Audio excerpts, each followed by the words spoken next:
ચાલો મિત્રો, આપણે પહોંચી ગયા છીએ મેપ પાસે. હવે આપણે જવાનું છે ભારતીય વાળું, જંગલી કૂતરા, એમુ, શિયાળ, સફેદ વાઘ. તો બ્લોગમાં તમે કન્ટિન્યુ રહેજો.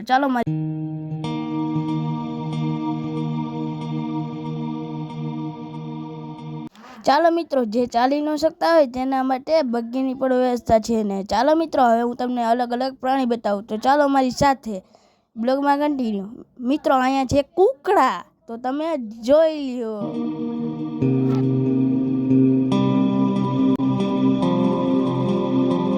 અને આને કહેવાય દેશી ભાષામાં કૂકડા. ચાલો મિત્રો, તમે જોઈ લ્યો હવે સફેદ મોર. તો બ્લોગમાં કન્ટિન્યુ રહેજો.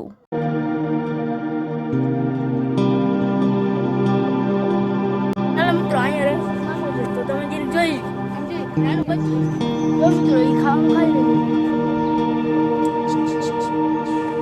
જો મિત્રો, એ કંઈક કરી રહ્યું છે. તો બ્લોગમાં કન્ટિન્યુ રહેજો.